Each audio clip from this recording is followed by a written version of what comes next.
दोस्तों, हम मौजूद हैं राजस्थान की सबसे बड़ी प्याज मंडी अलवर की प्याज मंडी में। और आप सामने देख रहे हो पप्पू भाई प्रधान जी, जो अलवर के बहुत ही जाने माने पहचाने व्यापारी हैं, राजनीतिक भी हैं। और इन्हीं से पूछ लेते हैं कि अब की बार कैसी अलवर में प्याज की फसल है, क्या भाव रहने वाले हैं, रकबा घटा है या बढ़ा है, और किसानों को क्या संदेश देना चाहते हैं। प्रधान जी, आपका हमारे चैनल में आपका हार्दिक स्वागत है। और इन्हीं सभी जेपी न्यूज चैनल भाई का मैं तहे दिल से, हृदय की गहराइयों से आपका धन्यवाद ज्ञापित करना चाहता हूं। और धन्यवाद ज्ञापित इसलिए करना चाहता हूं कि आप समय समय पर किसानों की बात को आम जन तक पहुंचाते हैं, बाजार के भाव पहुंचाते हैं, जिससे किसान आपके चैनल को देखकर आने वाले समय में क्या भाव रहेंगे इसका अंदाजा लगाते हैं। मैं सर्वप्रथम तो सभी किसान भाइयों को दीपावली की, गोवर्धन की, भैया दूज की सभी को हार्दिक शुभकामनाएं प्रेषित करता हूं। मैं जिस जगह बसता हूं, इस एरिया को राजस्थान में मेवात आंचल के नाम से जाना जाता है। और आंचल के नाम से इसलिए जाना जाता है कि यहाँ हिंदू, मुस्लिम, सिख, ईसाई सब लोग भावनात्मक दृष्टि से नहीं, सामाजिक दृष्टि से जीवन जीते हैं। सब लोग अपने अपने धर्म में अपने अपने कार्य करते हैं और प्यार और मोहब्बत से रहते हैं। आज के इस वातावरण में भी मेवात में भाईचारा जीवित है। अब बात आती है प्याज की। पिछले 2 सालों से हमारा यहाँ का किसान बहुत कमजोर रहा प्याज में। 2 साल से किसान को कुछ नहीं मिला, यहाँ के व्यापारियों को कुछ नहीं मिला। और सच ये है कि आने वाले समय में हमारा किसान अगर प्याज की फसल पे निर्धारित नहीं रहता है तो उसके पास कुछ नहीं बचता है। आज स्थिति है कि हमारी फसल यहाँ काफी मजबूत है, काफी अच्छी है। और मुझे लगता ही नहीं, भरोसा है कि इस बार किसानों के मुंह मीठे होंगे, भाव बहुत बढ़िया होगा, निरोगी फसल है, पूरा हिंदुस्तान का व्यापारी यहाँ होगा और आने वाले समय में अच्छे भाव रहेंगे। मैं किसान भाइयों से निवेदन करूंगा, फसल को संभाले। ये फसल ही हमारा पिछला जो घाटा है उसे कवर करेगा, आने वाले समय के लिए हमें पूंजी सुरक्षित करेगा। बहन की शादी के लिए भी यहीं से पैसा आएगा, बुआ का भात भी यहीं से भरा जाएगा, बेटे की फीस भी यहीं से जमा होगी, पिता की दवा भी यहीं से आएगी। हमें बहुत होशियारी से, समझदारी से हमें इस बार कारोबार करना है। एक और बात कहना चाहूंगा, हमारा यहाँ का किसान, हमारा जो मंडी में प्याज लेकर आता है वो जूट के कट्टे में 26 इंच में लेकर आता है, जिसका वजन लगभग 60, 62, 63 किलो होता है, जिसकी डिमांड आगे कम होती है। अब आने वाले समय में आप लोग इस तरह के जो कट्टे हैं, जिसे हम मच्छर जाली कट्टे कहते हैं, जिसमें 40-42 किलो के लगभग प्याज आती है, इस कट्टे का आप उपयोग करें। इस कट्टे में ही प्याज लेकर आए। उसके 2 फायदे हैं, इसमें वजन 40-42 किलो आएगा, इस कट्टे की कीमत भी कम है। आने वाले समय में इसी बारदाने में प्याज लेकर आओगे, अच्छे भाव मिलेंगे। समय बहुत तेजी से चल रहा है, टीवी, चैनल, मोबाइल सब पर रोज के भाव आते हैं। घबराहट बिल्कुल मन में मत रखना।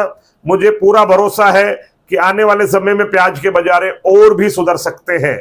मुझे उम्मीद है कि इस बार हम सब लोग प्याज की फसल के ऊपर अपना जो सारा दारमदार लेके बैठे वो सफलता की ओर जाएगा। पिछली बार भी मैंने कहा था कि नोटों के थैले भर कर लेके जाओगे, लेकिन कारण ये रहा कि रोग लग गया। एक बात बताइए, जिसको राम ही मार दे, जिसको खुदाई मार दे, उसे कौन जीवित कर सकता है।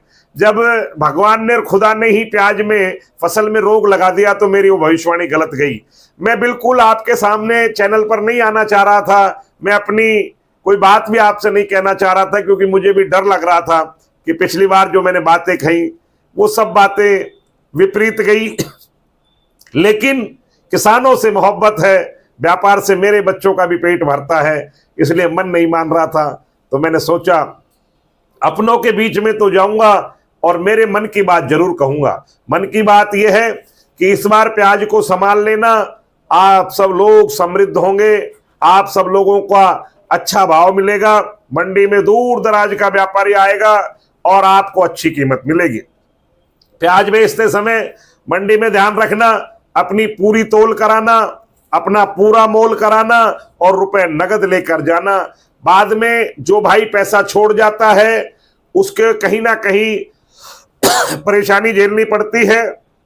उस परेशानी को ना झेले, इसके लिए प्याज बिकने के बाद अपना नगद भुगतान लेकर जाएं, चाहे वो किसी की दुकान हो। मैं किसी व्यक्ति को गलत नहीं बता रहा हूं, मैं मेरी दुकान की कह रहा हूं। मेरी दुकान पर आप प्याज बेचने आए, अपना रुपया नगद लेकर जाएं और उसी जगह प्याज बेचें जहां रुपया नगद मिले। क्योंकि इस बार भाव अच्छे रहेंगे, रकमें अच्छी बनेगी, कहीं ऐसा नहीं हो कि बाद में आपको चक्कर लगाना पड़े। पूरा हिंदुस्तान का व्यापारी होगा, अच्छा भाव मिलेगा, हम सब खुशहाल होंगे। नमस्कार। प्रधान जी, आप लंबे समय से सक्रिय राजनीति में हो, बड़े व्यापारी हो, बड़े किसान हो, तो चुनाव में भी इन दिनों काफ़ी भागदौड़ कर रहे हो। तो किसानी से, खेती से हटकर एक सवाल मेरा राजनीति से है कि आप अलवर शहर से विधायक के रेस में हो, तो उसका क्या चल रहा है वर्तमान में? राजस्थान में कांग्रेस की सरकार है।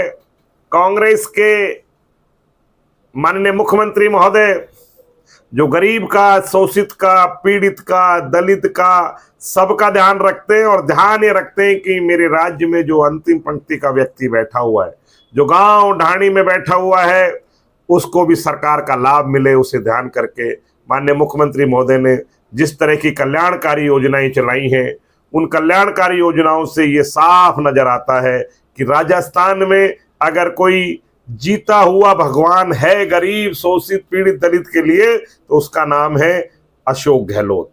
आदरणीय अशोक गहलोत जी ने सभी वर्गों के लिए काम किया है, ये सही है। मैं पिछले दिनों में भारतीय जनता पार्टी के शीर्ष लीडर डॉक्टर किरोड़ीलाल मीणा जी, जिन्होंने राजपा पार्टी बनाई थी, उससे मैंने विधानसभा का चुनाव लड़ा था। मेरा उनके साथ काफी दिन साथ रहा।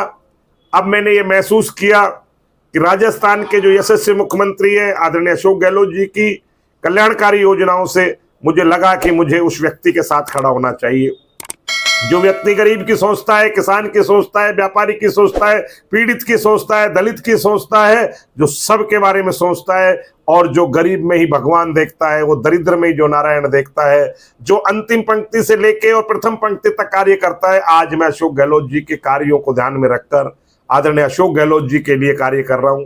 मुझे उम्मीद ही नहीं, भरोसा है राजस्थान में पुनः कांग्रेस की सरकार आएगी और पुनः कांग्रेस की सरकार आने पर सरकार के द्वारा घोषित कई योजनाएं पूरी होंगी। कितनी योजनाएं हैं जिनके बारे में हम चर्चा करें। किसान की बात करें तो उनको, किसानों को सरकार ने कई तरह की फसल बीमा योजनाएं दी है।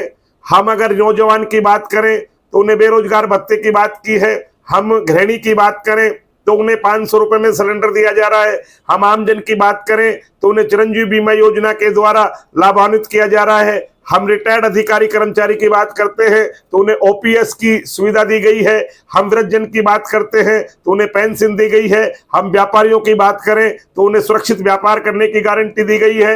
हम महिलाओं की बात करें तो उन्हें सुरक्षित जीवन का अधिकार दिया गया है। और अगर हम गरीब, शोषित, पीड़ित की बात करें तो उन्हें सर उठाकर जिंदगी जीने का अनुभव, जिंदगी जीने के लिए अगर कोई अवसर मिला है तो राजस्थान में मिला है। राजस्थान भारत ही नहीं, संसार का मॉडल राज्य है जहां पर प्रत्येक व्यक्ति की सुरक्षा की गारंटी है, जहां पर प्रत्येक व्यक्ति की स्वास्थ्य की गारंटी है, जहां पर प्रत्येक व्यक्ति को, आम लोगों को पेट भर के भोजन करने के लिए वहां खाद्य सुरक्षा की गारंटी है। आने वाले समय में ईआरसीपी की योजना लागू होगी, पूरी राजस्थान में पानी आएगा। जब पूरी राजस्थान में पानी आएगा तो मेरा भारतवर्ष का राज्य राजस्थान का पूर्वी क्षेत्र का किसान संपन्न होगा। और जब संपन्न होगा तो मेरा भी नौजवान अच्छी पढ़ाई पढ़ेगा, मेरा भी नौजवान हिंदुस्तान से बाहर शिक्षा प्राप्त करने जाएगा और जब शिक्षा प्राप्त करके आएगा तो मेरा नौजवान भी राजस्थान में खुशहाली लाएगा। प्रधान जी, वैसे तो आपने सारी बातें बता दी, लेकिन किसान चिंतित है। ये जो एक्साइज ड्यूटी लगाई है, इसके बारे में संक्षिप्त हमें जानकारी दे दीजिए। भारत के प्रधानमंत्री आदरणीय नरेंद्र मोदी जी ने कहा था, मैं किसानों की आय दुगनी करना चाहता हूं। 2022 में आय दुगनी करने के इंतजार में भारत का किसान टकटकी लगाए बैठा है। उन्होंने बजाय किसान की आय दुगनी करने के, किसान की आय को रोकने का प्रयास किया। जब टमाटर 200 रुपए किलो बिक रहा था तो उन्होंने उसको रोकने का प्रयास किया। जब प्याज का भाव बढ़ने लगा तो उसको रोकने का प्रयास किया। लेकिन जब फसल 2 रुपए किलो बिकी, जब खेत में प्याज सड़ गई, जब खेत में टमाटर सड़ गया, तो माननीय प्रधानमंत्री महोदय ने बोनस के रूप में भी किसानों को कुछ नहीं दिया। करनी और कथनी में अंतर है। भारत के प्रधानमंत्री जी ने किसी भी तरह की अपनी कथनी को पूरा नहीं किया है और किसानों को जो तकलीफ है वो केवल इस बात की है कि जब मेरी फसल बाजार में आती है तो आखिर उसका भाव क्यों नहीं मिलता है, जब मेरी फसल खत्म हो जाती है तो आखिर उसका भाव क्यों बढ़ जाता है। इसलिए आपके टीवी चैनल के माध्यम से मैं कहना चाहूंगा कि भारत के प्रधानमंत्री जी, किसानों के बारे में आप सोचिए। नहीं, जो व्यक्ति लाता है वो व्यक्ति भेजना भी जानता है। आंख मीच कर लोगों ने भारत के प्रधानमंत्री नरेंद्र मोदी जी के ऊपर भरोसा किया, लेकिन नरेंद्र मोदी जी ने अपनी एक भी बात पर खरे नहीं उतरे और किसान, दलित, शोषित, पीड़ित को नजरअंदाज करके उन्होंने केवल उद्योगपतियों की तरफ ध्यान दिया, जिसकी पीड़ा राजस्थान ही नहीं हिंदुस्तान का किसान झेल रहा है। आने वाले समय में सबको डर है इस बात का कि कोई ऐसी योजना नहीं आ जाए कि कहीं हमसे हमारी खेती बाड़ी भी छिन जाए और हम सब लोग उस स्थिति पर आ जाए जब हमें रोड पे आकर कटोरा लेकर भीख मांगनी पड़े। मैं भारत की सरकार से निवेदन करूंगा, एक्साइज ड्यूटी हटाएं और किसानों को उसकी उपज का पूरा मूल्य मिले। धन्यवाद दोस्तों, आपको प्रधान जी ने पूरी जानकारी दी और इस जानकारी को आम जन तक, आम किसान तक पहुंचाने की आपकी जिम्मेदारी है। चैनल पर बने रहने के लिए बहुत बहुत धन्यवाद।